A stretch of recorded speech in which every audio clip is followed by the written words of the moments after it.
Okie dokie, we're going to give this screencast-o-matic thing another try. Chapter 3 is pretty dense in material, so we're going to break Chapter 3 into 3 sections. So this is Section 1, Chapter 3, the play. As it notes here, the play is the starting point for theatrical production.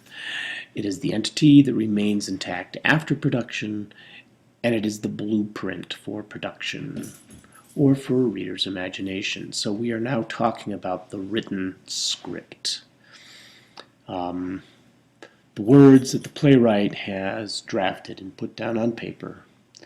This is the holy grail, if you will, the focal point, the source. The play may serve as the basis of numerous productions, but none of those productions may look the same because it is such subjective material. Every interpreter may find new ways of expressing the playwright's vision. Okay, while the play and the production are connected, they are separate entities. Okay, so the script.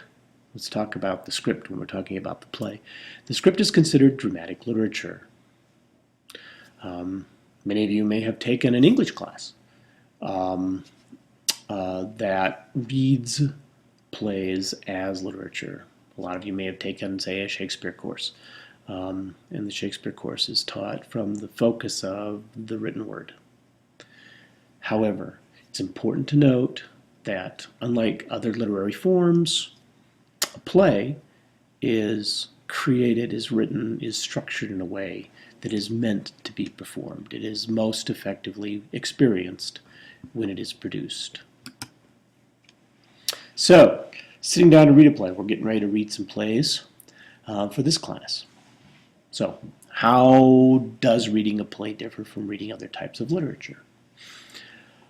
First of all, the script asks you, the reader, to envision the action. Now, this is also true, I suppose, in novels and short stories. However, often the action is described in detail in a novel or short story.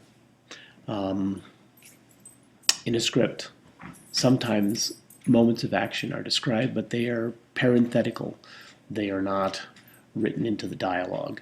And so you need to imagine how the characters are interacting, how they're moving through the environment of the world of the play. When you read a play, it also requires you to synthesize information from a variety of sources. So as you look at that script, you're going to see stage directions, things that are noted in italics or in parentheses. There'll be dialogue distinguished for each character.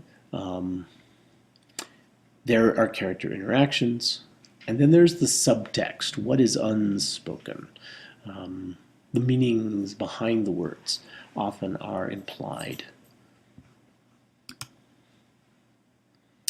Basic dramatic action. Now we're going to talk about Mr. Aristotle. We all know Aristotle, right? He gave us a little book called the Poetics, which was his synthesis of his understanding of theater as it was presented in Greece in his day. Recognizing, however, that by the time Aristotle got around to writing the Poetics, theater as a cultural, artistic form had been around for more than 500 years. So according to Aristotle, a play is a representation of human beings in action. And action is what characters do and why they do it. There's that why. I mentioned the word why when I was responding to discussions in the critique chapter, chapter 2. Often it is the why and not so much the what that interests audiences, that keeps you compelled to follow the story. Now, Francis Ferguson, a well-known scholar of theater history and theory, described dramatic action as building through 3 steps. He notes purpose, passion, and perception. Now, when we look at Ferguson and we look at Aristotle, we can see Ferguson kind of processing Aristotle's fundamental ideas and putting them into words and structures that maybe are a little more contemporary in our thinking. So let's break these down a little more specifically. Oh, I lied. Let's go back for a moment. There we go. We're back. So purpose. Purpose is an awareness of desire or a goal. This is the purpose of the character, what the character is trying to achieve as they move through the world of the play, through their storyline, through their arc. Passion.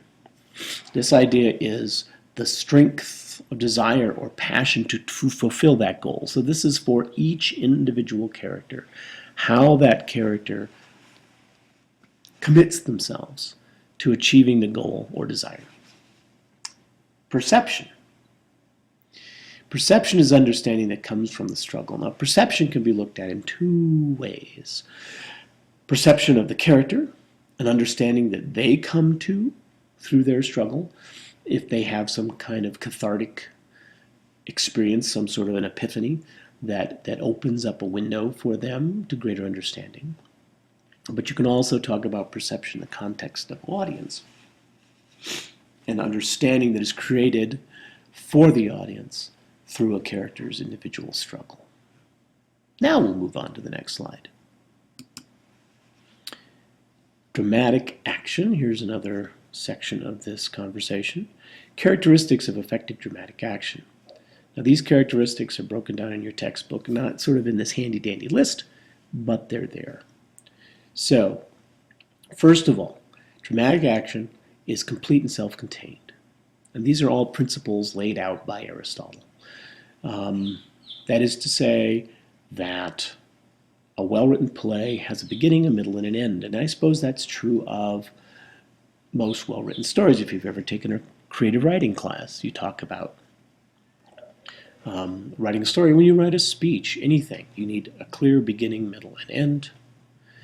And all the information you need to know about that story is locked up within that. Now there are contemporary, and when I say contemporary I mean late 19th and 20th century forms that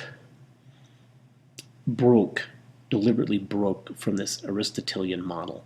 But for the most part, let's start here. Dramatic action also has deliberate shape or organization that reveals purpose. That is to say, how the play is constructed, how it's put together. Is it episodic?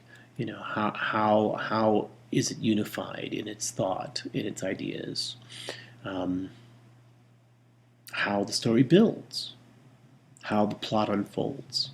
All of this exists to reveal the purpose of the story. There is inherently variety in good, well-crafted plays.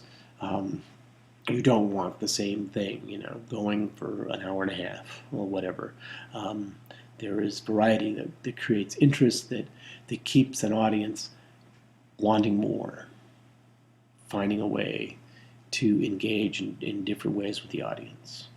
Engaging, there you go. Engages and maintains interest. This relates directly to variety.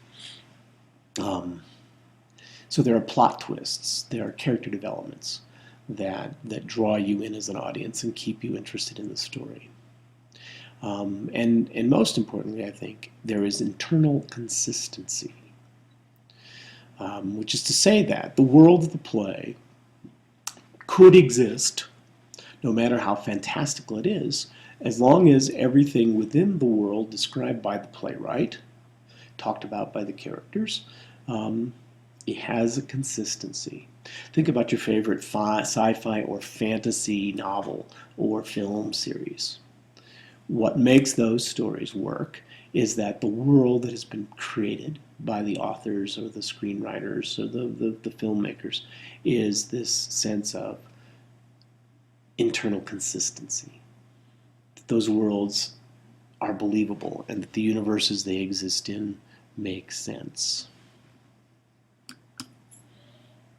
So there are some specific ways that Aristotle says of organizing this dramatic action. Fundamentally, a play is composed of... Sorry for that brief interruption. I have dogs. Anyway. Fundamentally, a play is composed of incidents organized to accomplish a purpose. Right? That's true, again, of any fundamental storytelling. So, most common sources of unity, we use the word unity as a way of talking about organization, of holding together the story. Okay? The most common source of unity in dramatic action is cause and effect. If you think about most stories that you are aware of, whether it be a book, a play, a film, a television show, a radio story, cause and effect, the sort of logical progression of actions and events.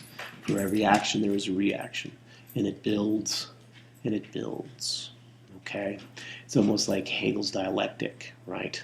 There's a thesis, and then an antithesis, and a conversation, a discussion, and then you have a synthesis, which leads to a new thesis, etc. Okay? Another common source of unity is character-centered, which means all events focus on one character.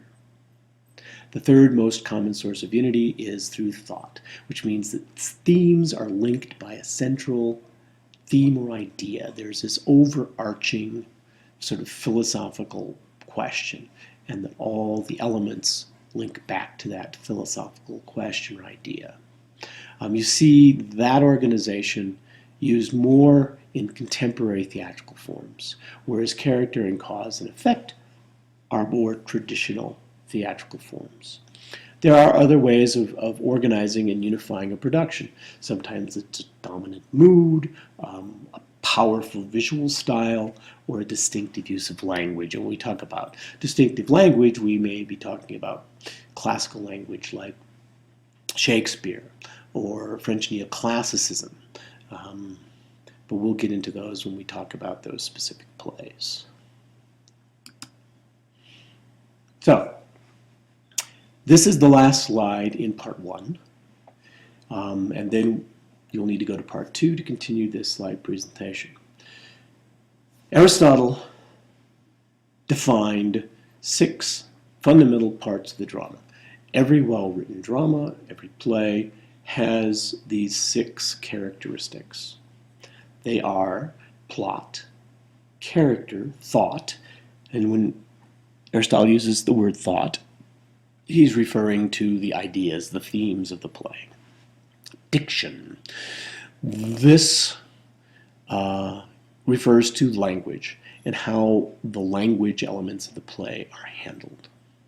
Music, in some ways, refers to diction as well, because music are all the auditory elements of the play, be they songs, accompaniment music, it could be any auditory aspect of the play, sound effects, that sort of thing, non-language oriented sound. And then finally spectacle, all the visual elements of the play, the costumes, the scenery, the lighting effects, etc. So, here I will close, and we will move on to part 2 of chapter 3.